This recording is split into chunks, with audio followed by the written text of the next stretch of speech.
personally, I think all the Vietnamese should deserve financial freedom. And now they see Vietnam is not like a market just to observe anymore, but a market to be in. The question is like, why not sooner?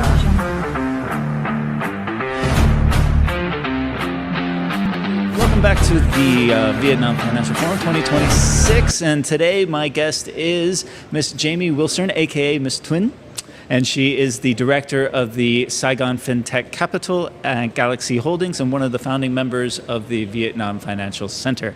What an amazing title you have. Welcome to the show. Thank you. Thanks for having me today. Thank you, Paul, and the amazing team here.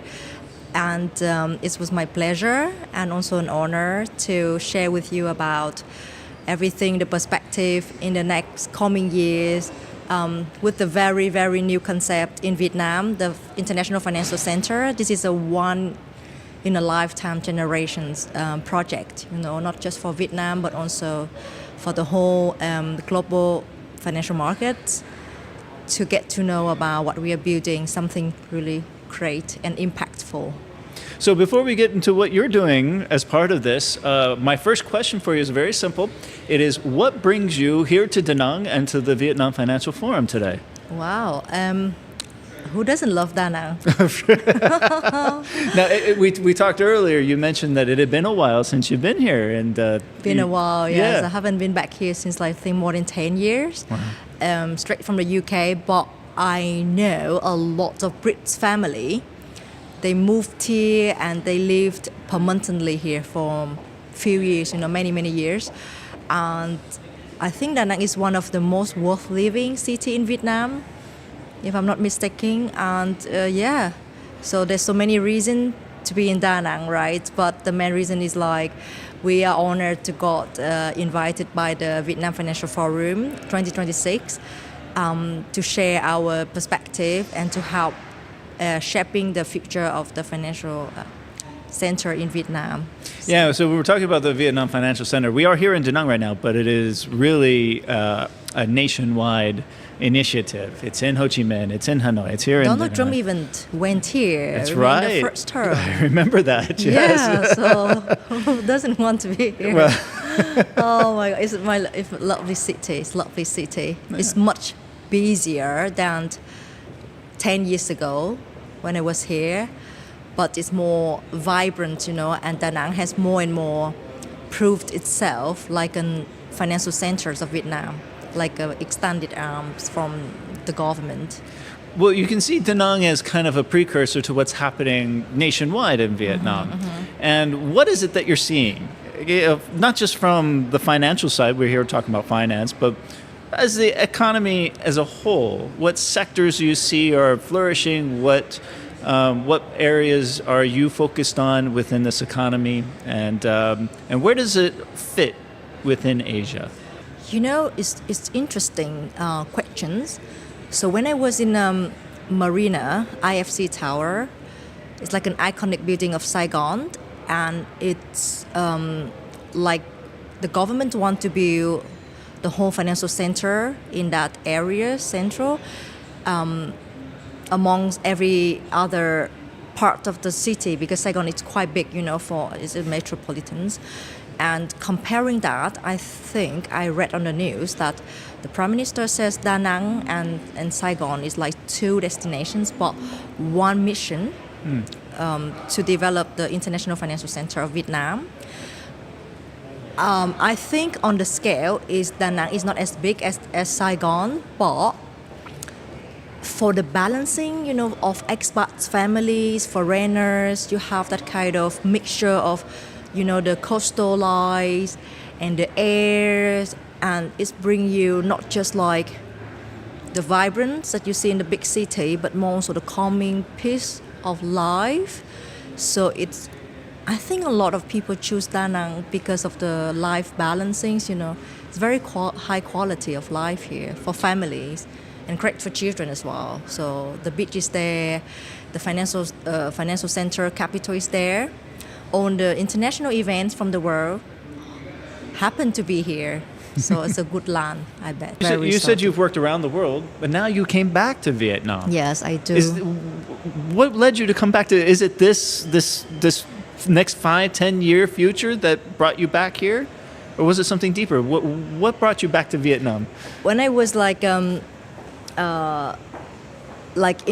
London, in the financial center, and then I saw the news. I saw on the news end of last year something, because the Prime Minister has established the International Financial Center in Vietnam.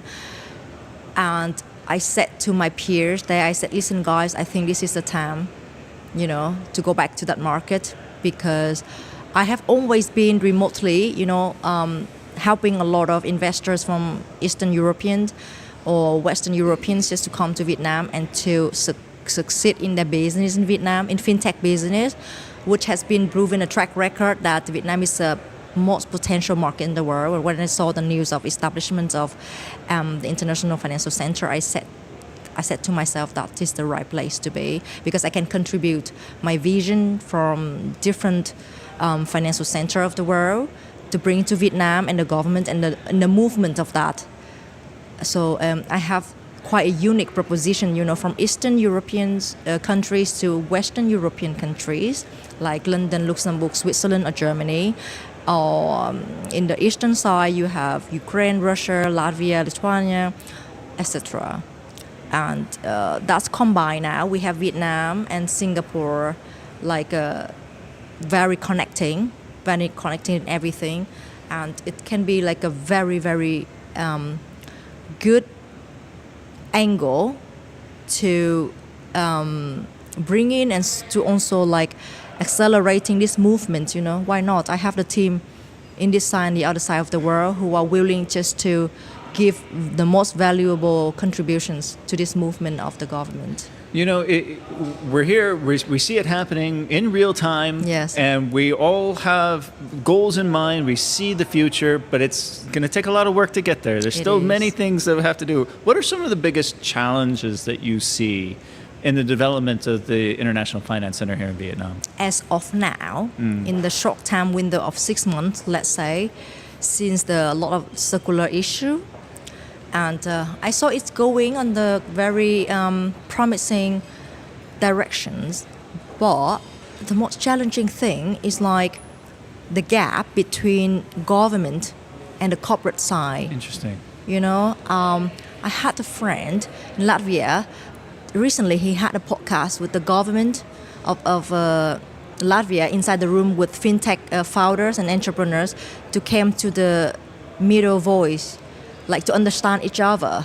We should establish something like that, because the government body, let's say in Vietnam, they have, of course, the strategy, the principles, and the visions, how the country should look like in the next 5 to 10 years.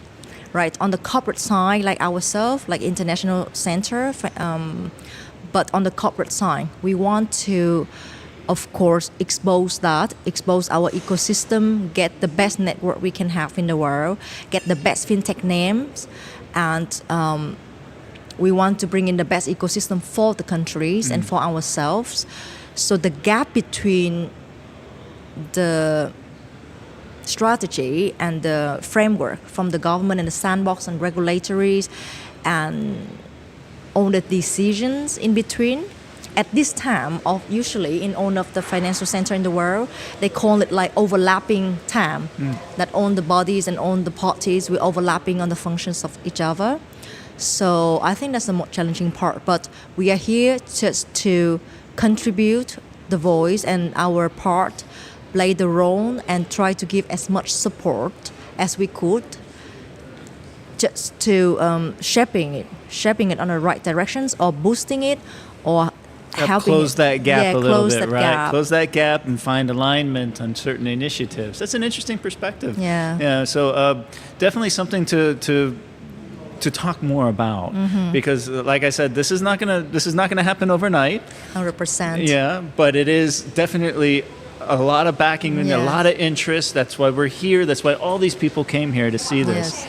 And what do you hope the VFF here at 2026 here in Da Nang What do you think? What do you hope can come out of this gathering of incredible people? Yes, we're gathering with all the leaders in the world and who have been investing in Vietnam markets and who have seen the potential. Me, as the newly established, like Saigon International Financial Center with Fintech Hub, Fintech Capital in the Marina Center building, the most iconic building there. We want to establish our presence. If you go to London, people will talk about level 39. If you go to Singapore, people will talk about 80 Robinsons. And if you go to Vietnam, they will talk about our level 30 at Saigon Marina as the fintech hub for incubators for the next unicorn of Vietnam or in fintech and also in the global scale as well. And we want to send a message to our peers and to the world that we are here to help, and we are the one-stop stations, the gateway. We're the gateway that all the partners or all the startup, they can benefit a lot.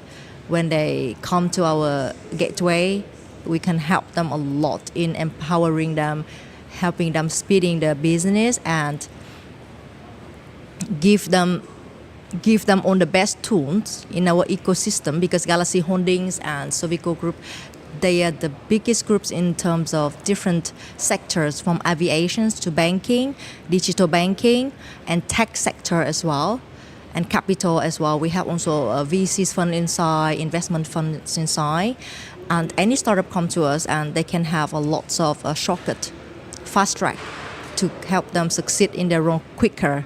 Like in the past, all the investors, they have to really educate the market, really enter the market by themselves, a standalone launcher. Yeah, it's very interesting what I've seen in the startup ecosystems here, at least in Da Nang, but all around the world, is that there's less of a siloing between the sectors. There's more commonalities between the sectors where you can fit certain aspects of companies within the ecosystems that you are investing in. Yes. So no matter what you are doing, it's almost, you'll be able to find a way to fit it into your existing ecosystem of partners and of startups, and so that's very interesting. Okay. We're just here to help. Yeah, well, yeah. We're just here to help everyone and on the startup and on the founders with ambitions and how to bridging that gap and bring them on the things that they need, in real time with fast track, with I think 1/10 of the time they usually takes in the past, just for them to go through on kind of legal things like paperwork and on the portfolio of client and customers. We have already there, in our big ecosystem of Sovico, Galaxy Holdings, and we work with just big network around the world. So it can save a lot of time for founders and fintechs, from Singapore, Dubai, Hong Kong, New York, or London.